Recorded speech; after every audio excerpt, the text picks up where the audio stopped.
અંતની જય બોલીએ કૃષ્ણ કનૈયા લાલ કી જય। हे तत्व सारथी लोक में हे तत्व सारथी लोक में गुरु गोविंद एक रो ओ आदंत मध्य एक से हरि गुरु संत स्वरूप। हरि गुरु संत कृपा करे हे हरि गुरु संत कृपा करे उपजय निर्मल ज्ञान चेतन तुरिया पदे रहे निरंतर ध्यान। बोलिए सदगुरु महाराज जय। आज आ पवित्र अन्नपूर्णशाली भूमि अजीमोड़ा मुकामे जे पुनाजी एमना सहपरिवार मळी અને જે આ સંત સમાગમનો સત્સંગનો આયોજન રાખી અરસપરસ મહાપુરુષોના આમંત્રણ હારી દર્શનનો લાહો લીધો લેવરાયો એ માટે એમને ખૂબ ખૂબ ધન્યવાદ। કારણ કે વાયક આવતા પણ બબે ત્રણ વખત યાદી કરાવતા અને મહિના પહેલા ચાલુ કર્યું કે મારે 14 તારીખનો સત્સંગ ભજનનો મહેમા રાખવાનો છે। એટલે આવા પુરુષને ખૂબ ખૂબ ધન્યવાદ સાહેબ। હમણાં મહારાજે કીધું કે મનુષ્ય નું પદ ધારણ કર્યું એ દિવસથી આ રહ્યા આ ભજન રાખે છે અને એ રહ્યા મનુષ્યનો મહેમા લઈ અને મનુષ્ય બનીને મનુષ્યનો લાવો લઈ રહ્યા છે। એટલે ધન્યવાદ છે। એટલે જેને વચન વર્યો યથારથ વચનની શાન પાનભાઈ હમણાં વાણી બોલો નથી અથારથ વચનની શાન। કઈ શાન? અથારથ વચન જેમ છે તેમ અને જેમ છે તેમ નિભાવે ન કે આજ લીધું કાલ મેલ લીધું એ વચન ન કહેવાય બાપ। એ વાણી પાણી જરી થઈ ગઈ પછી એ પાણીના રૂપમાં જતી રહી વાણી। કારણ કે પોતે બોલેલો પોતાને પાડવાનો બીજાને કોઈને પાડવાનું રહેતું નથી। એટલે પોતે વચનનું પાલન કરે એટલે ભટકતી વર્તી જો સ્થિર થાય તો એ વચનનું થાય બાપા। અને જો દી વર્તી ભટકે છે ત્યાં સુધી વચન ઉપર ઠેરે નહીં। અને જ્યારે જ્યારે વર્તી સ્થિર થાય એટલે વચનની ભૂમિકા આવશે બાપા।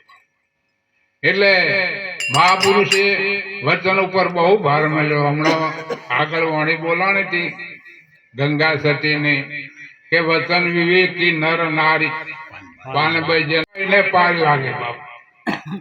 વચન વિવેકી જે વચન આ વિશ્વમાં સૌથી શેઠ ઊંચું વચન છે બાપા।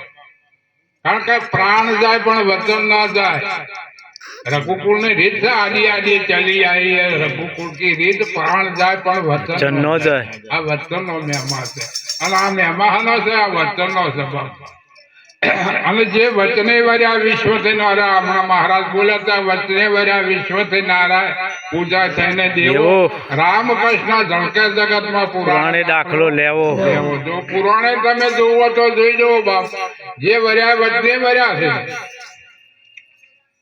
ગાયેલું ગાયામાં ઘોટા દુખી કહેલું કહેવામાં ચિત્ત પરોવો। જે મહાપુરુષો કહેતા હોય નામાં આપણું લક્ષ્ય રાખો। ગાયેલું ગાવામાં તો ઘોટા દુખી બાપ। ગાયેલું ગાવામાં ઘોટા દુખી કહેલું કહેવામાં ચિત્ત પરોવો।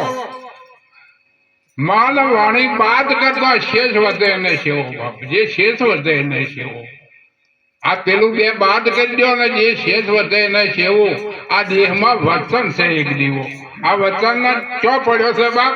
આ દેહમાં વચન છે એક દેવો એના સંત મતથી સેવો। તમે કના મતથી સેવો? સંતના મતથી।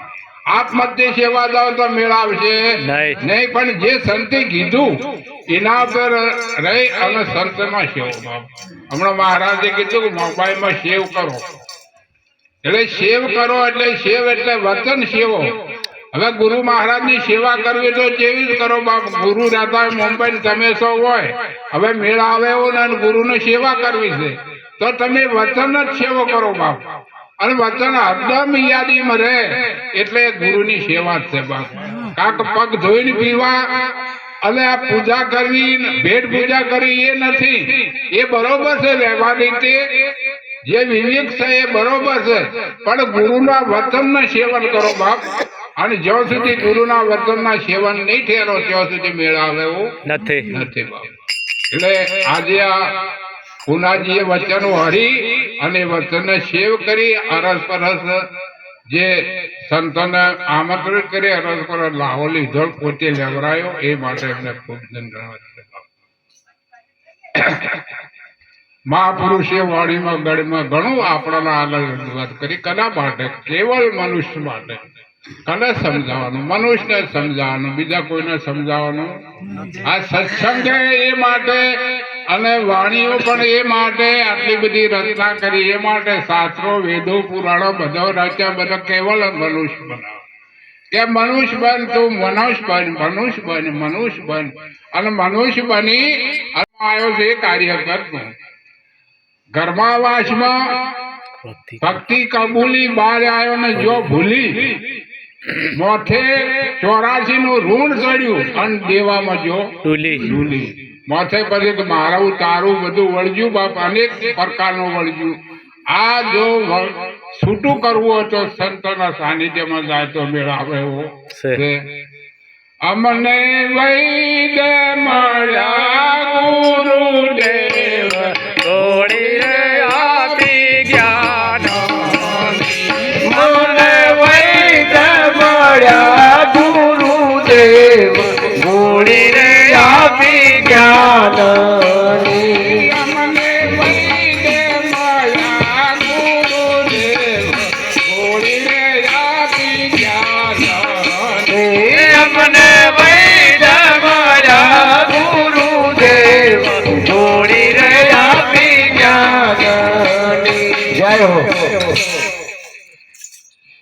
આ 5 વિષયનો રોગ છે મહાભારી, આના બગાડ્યું શરીર જોને સાર. એ 5 વિષયનો રોગ છે મહાભારી અને બગાડ્યું આ શરીર જોને સાર. ગુરુ મળ્યા અમને પરમારથી, નાડી જોઈને કર્યો રે સતાર, છોડીને આપી જ્ઞાન. નારી જોઈને કર્યો છે નિસાર, છોડીને આપી જ્ઞાન. અમને વૈદ મળ્યા ગુરુદેવ, છોડીને આપી જ્ઞાન. અમને વૈદ મળ્યા ગુરુદેવ, છોડીને આપી જ્ઞાન. એ નામે નસ્તર મૂક્યું અને વાંચો ઔષધ વેરાન. રેડી પડાવી રાત દિવસની એને કબૂલી ના લાગે ના ડાગ, છોડીને આપી જ્ઞાન.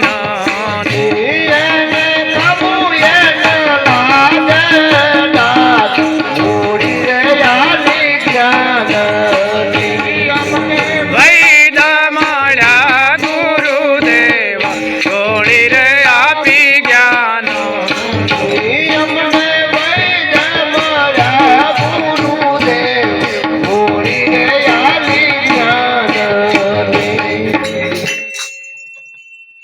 અમને વૈદ મળ્યા ગુરુદેવ, ગોળી આપી જ્ઞાનની 5 વિષયનો રોગ બગાડ્યું શરીર સાર. પાણી લાવજો ભાઈ. લાવજો.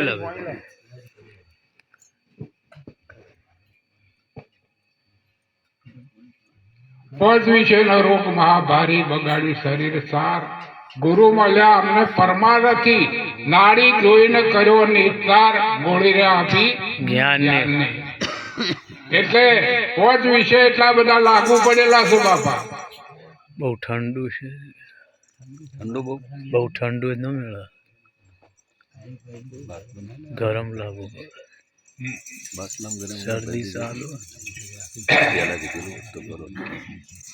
શબ્દ સપરા રૂપ રસ ના ગંધ આ 5 વિષય લાગુ પડ્યા મનુષ્ય.